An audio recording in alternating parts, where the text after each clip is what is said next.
भारत के astronaut group captain Shubhanshu Shukla 15 जुलाई 2025 को space x से ड्रैगन स्पेसक्राफ्ट से अर्थ पर वापस लौटे हैं। उनका कैप्सूल कैलिफोर्निया कोस्ट के पास समुद्र में स्प्लैश डाउन हुआ, यानी कि स्पेसक्राफ्ट सीधा समुद्र में गिरा। सॉफ्ट, कंट्रोल्ड और सेफ लैंडिंग हुई।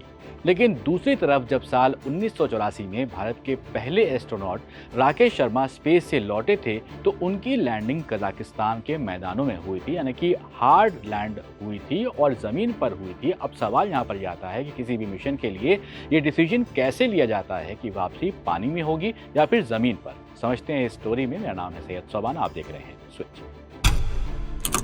सबसे पहले ये समझिए कि स्पेस से एस्ट्रोनॉट्स कैसे वापस आते हैं। किसी भी स्पेस मिशन के पूरा होने के बाद एस्ट्रोनॉट्स को अर्थ पर वापस लाया जाता है। इसे री एंट्री कहा जाता है। कैप्सूल या फिर स्पेसक्राफ्ट एक खास एंगल और स्पीड से एटमॉस्फेयर में वापस आता है। इसके बाद पैराशूट्स खुलते हैं जो स्पीड को काफ़ी ज़्यादा स्लो डाउन करते हैं। अब ये लैंडिंग दो तरीके से होती है। सी स्प्लैश डाउन यानी कि पानी में उतरना, जैसे कि हमने शुभांशु शुक्ला के केस में देखा, और दूसरा होता है ग्राउंड टचडाउन यानी कि ज़मीन पर उतरना, जैसे कि भारत के पहले स्पेस यात्री जो थे राकेश शर्मा, उनको लाया गया था। अब सवाल ये भी आता है कि ये डिसीजन कैसे लिया जाता है कि स्पेस से लौटने वाला स्पेसक्राफ्ट कैसे लैंड होगा। ये डिसीजन सिर्फ कंफर्ट के लिए नहीं लिया जाता है। इसके पीछे इंजीनियरिंग होती है, सेफ्टी होती है, ज्योग्राफी होती है वहाँ की, और पॉलिटिक्स भी इसमें शामिल होती है। सब कुछ शामिल होता है। अमेरिका जिस स्पेस मिशन में शामिल होता है उसकी ज़्यादातर लैंडिंग पानी पर ही होती है। क्यों होती है ऐसी, समझते हैं। देखिए, शुभांशु शुक्ला का जो मिशन था वो स्पेसएक्स के जरिए ऑपरेट किया गया था। स्पेसएक्स अपने क्रू ड्रैगन कैप्सूल को हमेशा समुद्र में ही उतारता है, क्योंकि इस कैप्सूल के नीचे जो ट्रंक होता है उसे री एंट्री से पहले डिटैच कर दिया जाता है। अगर लैंड पर उतारा जाएगा तो वो ट्रंक जो है कहीं भी गिर सकता है, किसी भी गांव पर, किसी शहर पर या फिर किसी खेत पर। इससे जो लोगों को वहां पर मौजूद होंगे उनको नुकसान हो सकता है, लेकिन समुद्र में गिरने से किसी को नुकसान नहीं होता है। इसके अलावा पानी में लैंडिंग से थोड़ी कुशनिंग भी मिलती है।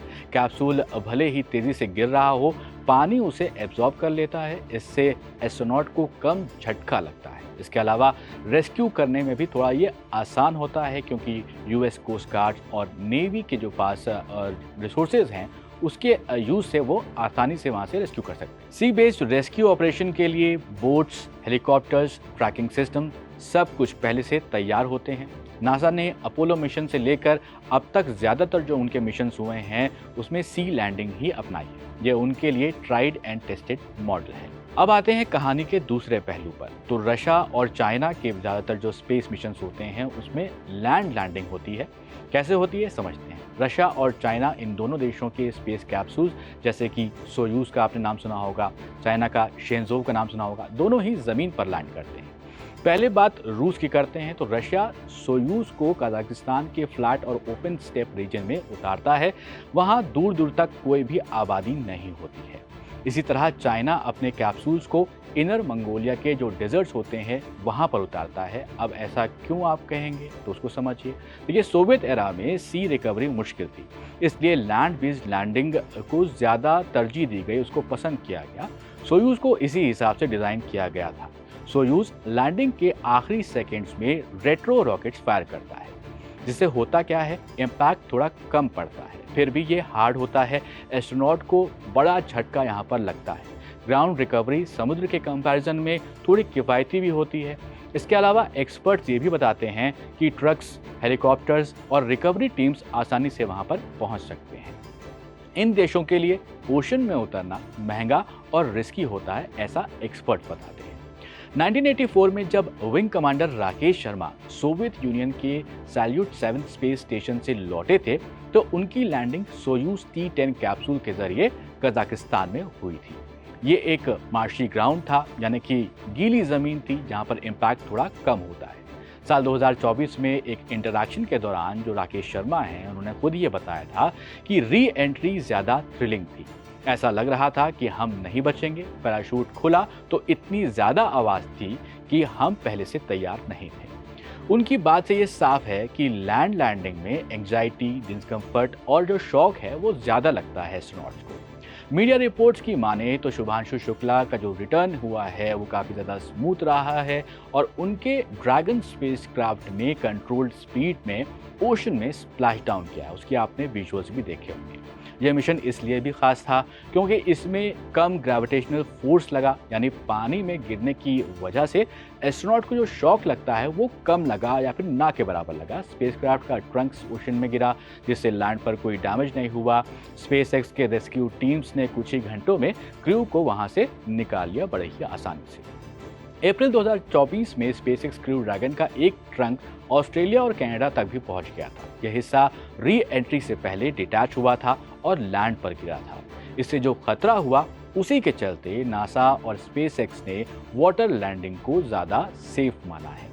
ऐसा नहीं है कि लैंड लैंडिंग लॉजिकली सही नहीं है, लैंड लैंडिंग्स की भी अपनी यूटिलिटी होती है। सोयूज़ की तरह कैप्सूल स्पेशली डिज़ाइन किए जाते हैं ताकि वो हार्श टेरेन में भी सर्वाइव आसानी से कर सकें। पैराशूट, हीट शील्ड्स और रेट्रो रॉकेट्स मिलकर इंश्योर करते हैं कि कैप्सूल और जो एस्ट्रोनॉट उसके अंदर बैठे हुए हैं वो पूरी तरह से सेफ रहे। चाइना के शेंजो मिशन भी इसी मॉडल पर काम करते हैं। रिमोट एरिया में उतरने से लेकर के वहाँ पर रेस्क्यू टीम्स जो होती हैं वो पहले से होती हैं, ग्राउंड पर रेडी रहती हैं। अब आगे आने वाले वक्त में अगर आप देखेंगे तो भारत के भी कई ह्यूमन स्पेस मिशंस होने हैं, प्लान्ड हैं। भारत के गगनयान मिशन के लिए water splash down already planned है। इसरो ने अपनी test landings bay of Bengal में प्लान की हुई हैं। ये इसलिए क्योंकि हमारे पास सी रिकवरी का एक अच्छा इंफ्रास्ट्रक्चर पहले से मौजूद है। ओशन में किसी एक्सीडेंटल फॉल से नुकसान नहीं होगा। एस्ट्रोनॉट के कंफर्ट को भी ध्यान में रखा गया है।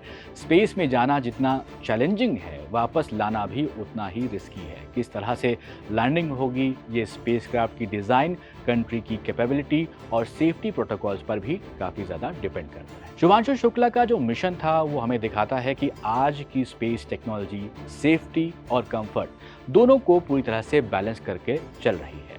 आज भी चाहे पानी हो या फिर ज़मीन, और जो इस तरह के मिशंस होते हैं उनका मकसद यही होता है कि जो एस्ट्रोनॉट्स होते हैं उनको सही सलामत वापस अर्थ पर लेकर आया जाए। फिलहाल इस वीडियो में इतना ही। ऐसे वीडियोज़ के लिए आप देखते रहिए स्विच।